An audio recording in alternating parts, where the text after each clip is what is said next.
Breaking news చూస్తున్నాము. వరుస వివాదాల్లో MIM MLA Majid Hussain నెలకొన్నారు. తాజాగా గోరక్షకులపై మాజిద్ హుస్సేన్ అనుచరులు దాడి చేశారు. పోలీసులను సైతం దుర్భాషలాడుతూ మాజిద్ హుస్సేన్ రచ్చ చేశారు. వందల మందితో కలిసి మెహదీపట్నంలో నడి రోడ్డు పైన హల్చల్ చేసిన వీడియోస్ ప్రస్తుతానికి సోషల్ మీడియాలో వైరల్ అవుతున్నాయి. యువతను రెచ్చగొడుతూ రాజకీయం చేస్తున్నారు మాజిద్ హుస్సేన్. గతంలో కాంగ్రెస్ నేత ఫిరోజ్ ఖాన్ పైన కూడా దాడికి యత్నించాడు. పరస్పరం రాళ్లు రువ్వుకొని ఆ కాంగ్రెస్ ఎంఐఎం రెండు వర్గాలకు సంబంధించిన నాయకులు గొడవకి దిగారు. దానికి సంబంధించిన విజువల్స్ ని రైట్ సైడ్ బాక్స్ లో చూస్తున్నాము. You are watching highly disturbing visuals. Viewers description is highly advised. ఎన్నికల ప్రచారంలో కూడా మాజిద్ వివాదాస్పద వ్యాఖ్యలు గతంలో ఎన్నోసార్లు చేశారు. మహారాష్ట్రలో సైతం అక్కడికి వెళ్ళి వాషిం అనే ఒక ఏరియాలో ఆయన మాట్లాడుతూ చాలా క్లియర్గా మమ్మల్ని ఎదుర్కోవడానికి వీధులు సరిపోవు, మా బలాన్ని ఎదుర్కొనే అంత దమ్ము లేదు అంటూ మతాల మధ్య విద్వేషాన్ని రెచ్చగొట్టేలా ఆయన గతంలో కొన్ని స్టేట్మెంట్స్ చేశారు. మరోపక్క బంజారా హిల్స్లో ప్రభుత్వ ఉద్యోగిని కూడా బెదిరించడంతో అతనిపైన ప్రభుత్వ ఉద్యోగి విధులకు ఆటం కలిగించారు అంటూ అతనిపై మరొక కేసు కూడా నమోదైంది. బెదిరింపులకు కూడా పాల్పడ్డారు ఒక ప్రభుత్వ ఉద్యోగిపై. చూడండి ఆ రైట్ సైడ్ విజువల్స్లో చూడండి ఆ వాకింగ్ స్టైలు, అతని చుట్టూ ఉన్న వ్యక్తులు కానీ ఆ అగ్రెసివ్నెస్, ఆ అగ్రెషన్. ఒక ఎమ్మెల్యేనా, ప్రజలు ఎన్నుకున్న ఒక నాయకుడా ఎలాంటి మెసేజ్ యువతకు ఇచ్చే ప్రయత్నం చేస్తున్నాడు?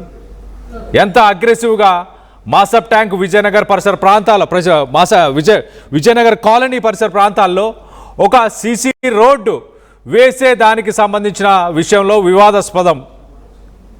ఇద్దరు వర్గాల మధ్య ఫిరోజ్ ఖాన్ అలాగే మాజిద్ హుస్సేన్, ఈ రెండు వర్గాల మధ్య ఘర్షణ చోటు చేసుకుంది. పోలీసులు జోక్యం చేసుకున్నారు, రాళ్ళు రువ్వుకున్నారు. చూడండి ఎంతగా ఒక ఎమ్మెల్యే స్థానంలో ఉండి, ఒక ప్రజాప్రతినిధి స్థానంలో ఉండి ఇదా అక్కడున్న యువతకి, అక్కడున్న ప్రజలకి ఇచ్చే మెసేజ్ ఏంటి? మెహదీపట్నంలో జరిగిన ఘటన కూడా మనం లెఫ్ట్ సైడ్ బాక్స్లో చూస్తున్నాము.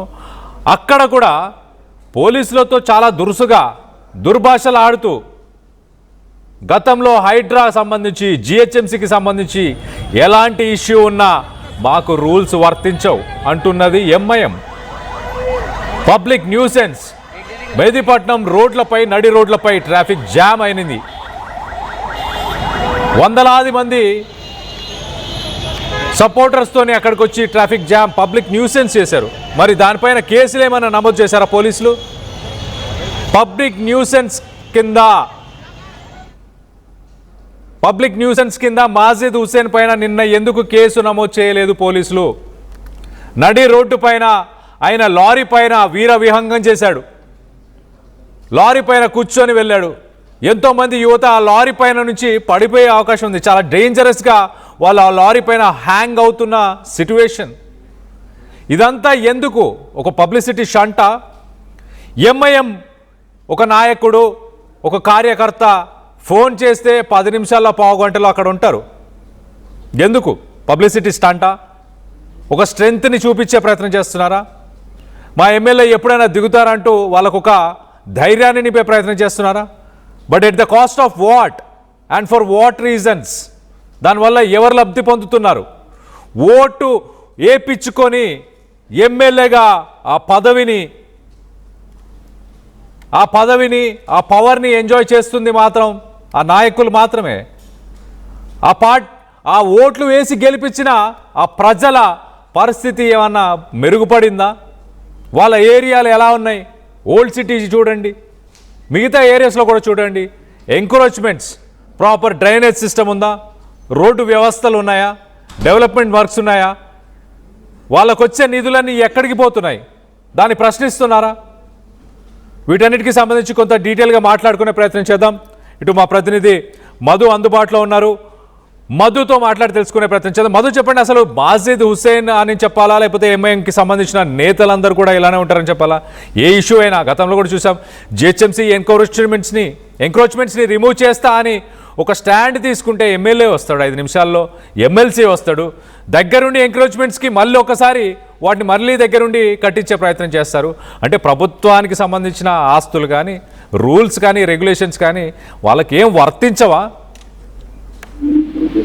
ఎగ్జాక్ట్లీ వివాదాస్పదం అవుతుంది, ఇష్యూ పెద్దదవుతా ఉంది. ఆల్రెడీ రీసెంట్ గానే 20 మందికి పైగా గోరక్షకులను అరెస్టు చేశారు అనేటువంటి ఆందోళన చేశారు గోరక్షకులంతా కూడా. ఈ రోజు విహెచ్పి సంబంధించినటువంటి నాయకులు పగడాల బాలస్వామి చాలా క్లియర్ మెసేజ్ ఇచ్చే ప్రయత్నం చేశారు. గతంలో ముఖ్యమంత్రి చెప్పినటువంటి స్టేట్మెంట్ గుర్తు చేసే ప్రయత్నం చేశారు.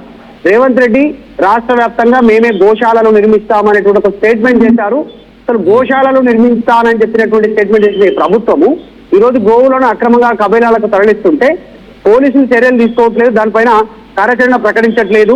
భాగ్యనగర్ లో ముఖ్యంగా గోహత్యలు విపరీతంగా పెరిగిపోతా ఉన్నాయి. రాష్ట్ర ప్రభుత్వమే దీనికి ప్రధాన కారణం, కేవలం స్టేట్మెంట్ చేసి వదిలేసింది అనేటువంటిది విశ్వ హిందూ పరిషత్ రాష్ట్ర ధర్మాచార్య సంపర్క్ ప్రముఖ్ పగడాల బాలస్వామి కామెంట్ చేశారు. ఇక్కడితోటే కాదు, విహెచ్పి దీనికి కార్యాచరణ సిద్ధం చేస్తా ఉంది రాష్ట్ర వ్యాప్తంగా. ఇప్పటికే రీసెంట్ గా ఒక మీటింగ్ పెట్టుకున్నారు, పెద్ద ఎత్తున దీనిపైన కార్యాచరణ తీసుకోవాలి. గోవులను అక్రమంగా తరలిస్తూ డంప్ చేసినటువంటి వాటిని అక్కడి నుంచి తరలించి కబేలాకు తరలించకుండా గోశాలలకు తరలించాలి సేఫ్టీగా అనేటువంటి దాన్ని డిమాండ్ చేస్తా ఉన్నారు. దీంట్లో ప్రధానంగా గోవులను అక్రమ కబేలాలకు తరలిస్తున్నటువంటి సందర్భంలో సహకరిస్తున్నటువంటి వారు ఎంఐఎం ఎమ్మెల్యేలు, ఎమ్మెల్సీలు, కార్పొరేటర్లు వీళ్ళంతా బాహాటంగా గోవధ చేస్తున్నటువంటి వారికి, గోవులను అక్రమంగా తరలిస్తున్న వారికి మద్దతు తెలుపుతా ఉన్నారు. వాహనాలను సాఫీగా అక్కడికి గోవధకు చేరేలా సహకరిస్తా ఉన్నారు. వీడియోలు, ఫోటోలు, ఆందోళనలు ఇంత స్పష్టంగా కనిపిస్తున్నా కూడా ప్రభుత్వం నుంచి చర్యలు ఉండట్లేదు. ముఖ్యంగా ముఖ్యమంత్రి రేవంత్ రెడ్డి, డీజీపీ సిడి ఆనంద్ వీళ్ళు చర్య తీసుకోవాలి గోరక్షణలో అనేటువంటి ఒక డిమాండ్ చేస్తా ఉన్నారు. మరి గతంలో ముఖ్యమంత్రి చెప్పిన అత్యాధునిక గోశాలల నిర్మాణం స్టేట్మెంట్ ఎక్కడికి పోయింది? స్టేట్మెంట్ మానగానే మిగిలిపోయినటువంటి పరిస్థితి ఉంది. ఈ రోజు ప్రభుత్వం ఉద్యోగులైంది, ప్రభుత్వంలో రక్షణ కోసం నిలబడ్డటువంటి పోలీసులనే లెక్క చేయనటువంటి తత్వం ఎంఐఎం పార్టీ నాయకులకు ఎలా వస్తుంది? దీని వెనకాల ఎవరున్నారు? ప్రభుత్వం ఎందుకు చూసిస్తున్నట్టు వ్యవహరిస్తా ఉంది? కొన్ని వేల సంఖ్యలో గోవులను పాత బస్తీకి తరలిస్తుంటే ఎందుకు సైలెంట్ గా ఉండిపోయింది రాష్ట్ర ప్రభుత్వం అనేటువంటిది డిమాండ్ చేస్తా ఉన్నారు. రాష్ట్రంలో గో రక్షణ చట్టం అమలవుతుందా, దాన్ని ఇంప్లిమెంట్ చేసే ఉద్దేశం రాష్ట్ర ప్రభుత్వానికి ఉందా, ఇంత జరుగుతుంటే అనేటువంటి డిమాండ్ చేస్తా ఉన్నారు. ఇవన్నీ కూడా కేవలం రాష్ట్రంలో కొన్ని చెక్ పోస్టులు, గో రక్షణ కోసం అక్రమంగా కబేలాలకు తరలకుండా గోవులను రక్షించడానికి చెక్ పోస్ట్ పెట్టారు. ఆ చెక్ పోస్ట్ ఇంతవరకు ఒక్క వాహనాన్ని పట్టుకున్నటువంటి చరిత్ర లేదు. గోరక్షకులే పట్టుకుంటున్నారు, పోలీసుల దృష్టికి తీసుకొస్తా ఉన్నారు. అయినా ఎంఐఎం గూండాలు తెరపైకి వచ్చి వాటిని సాఫీగా కబేలాలకు తరలిస్తున్నటువంటి పరిస్థితి ఉంది. డీసీఎంలు, వ్యాన్లు, లారీలలో గోవులను తరలిస్తా ఉన్నటువంటి సిచ్యువేషన్. దీనిపైన అడ్డుకట్ట వేయాలనేటువంటి డిమాండ్ చేస్తా ఉన్నారు. వెంబడే గోవులను విడుదల చేసి గోశాలకు తరలించాలనేటువంటి డిమాండ్ ని విహెచ్పి తీసుకుంది.